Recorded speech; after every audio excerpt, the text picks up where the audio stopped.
probably not all that cool. I wouldn't expect them to run that smoothly. You never said you leave.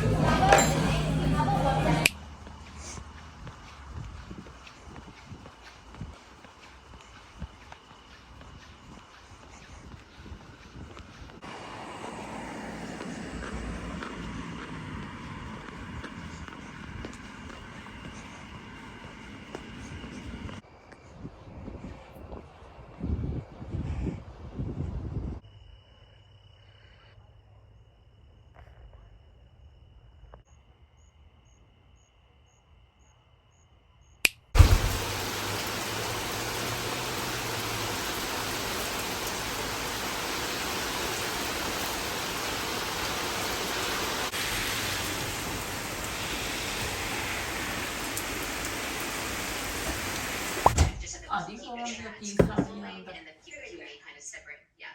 Yeah. Okay. How can employees support employees who've been traumatized by previous workplace bullying? I know you are very anxious here about receiving feedback because they're worried it will be critical. How can we educate employers that people aren't just being too sensitive if they're triggered by tones or words? That's where,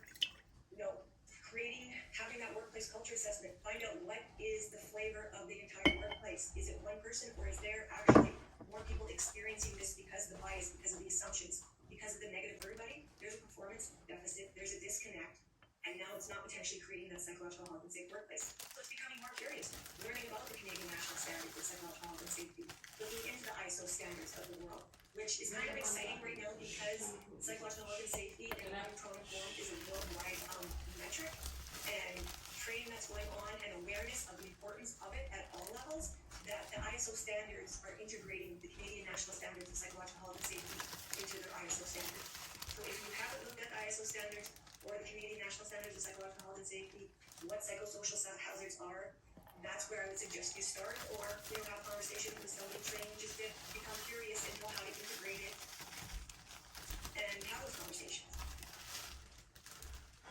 How do we include trauma-informed support into our investigation process? When seeking, depending on if it's internal or external investigators, ensure that investigator from external has trauma-informed training and knows what trauma-informed is. I recently interviewed an investigator and I asked them if they had trauma-informed, training, aware of trauma-informed practices, what it was. And they said, oh yeah, they do. They've been doing this for 20 years. Through the investigation, and the plague was having a trauma response, and I had to take a time out because they were having trauma response. The investigator had no training.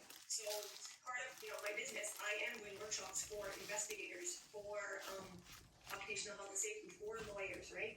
There is no one profession that's excluded from becoming trauma informed. So it's having those that are the investigators internally trained to become trauma informed.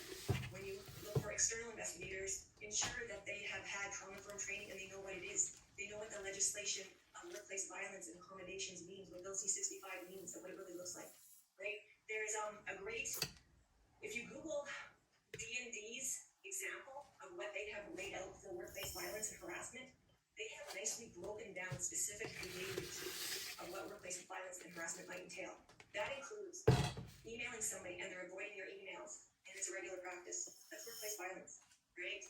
Microaggressions, not recognizing marginalization, and having integrating cultural diversity and cultural conversations, and recognizing the impact of trauma on different cultures, of how you engage in these conversations. All this awareness is part of being trauma informed.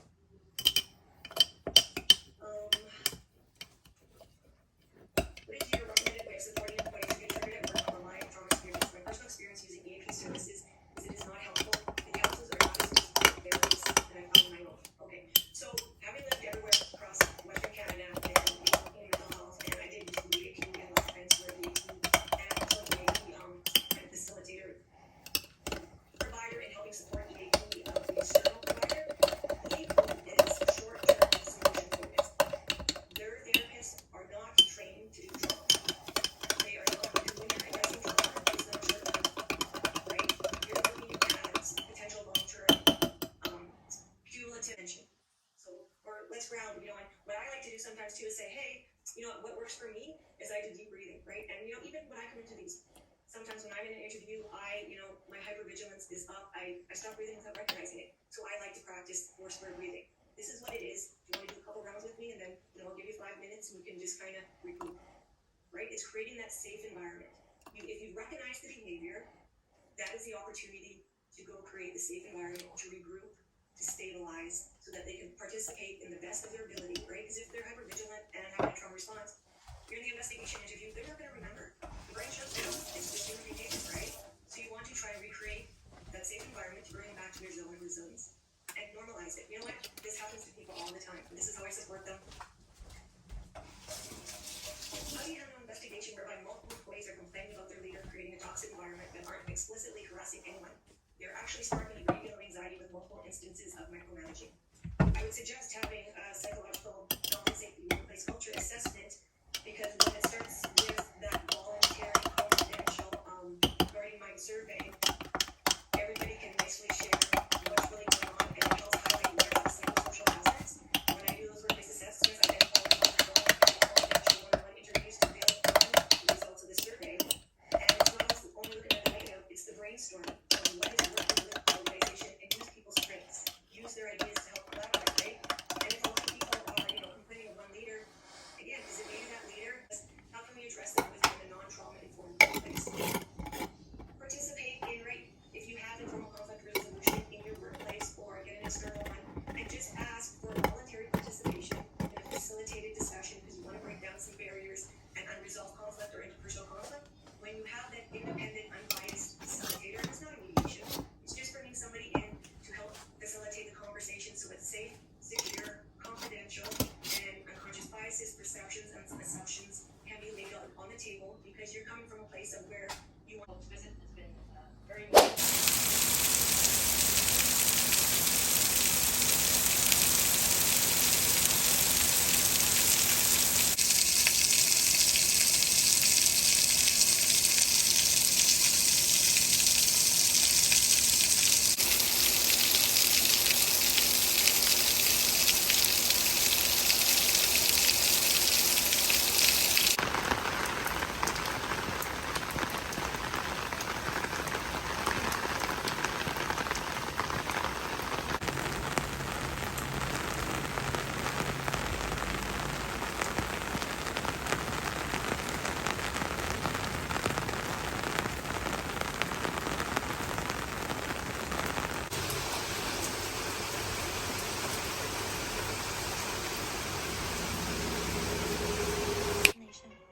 Do you guys think I could pull off white contacts like Kanye? Yes. Totally.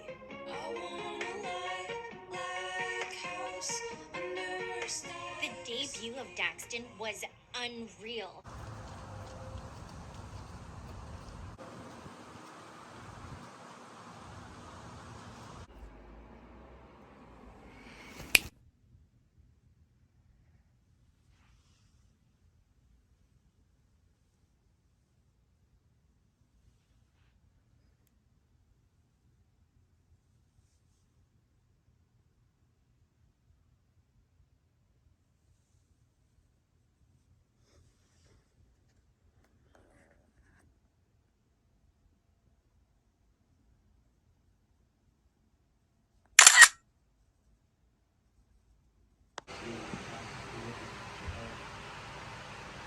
तो unpack क्या थोड़ी देर मांग करके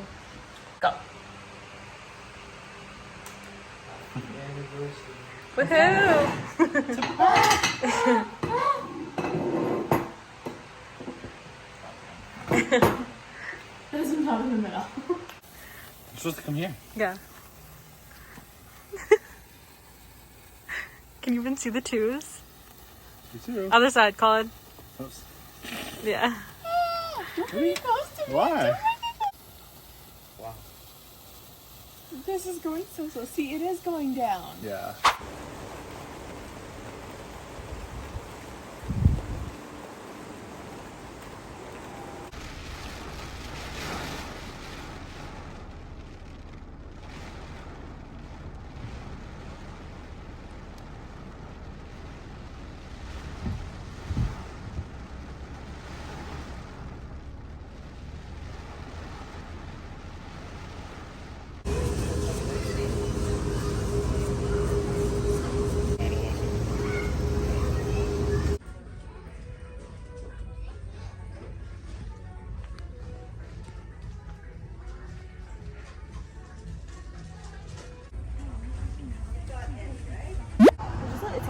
inside. Nothing like crazy. Sock and arts? Huh? Brought out really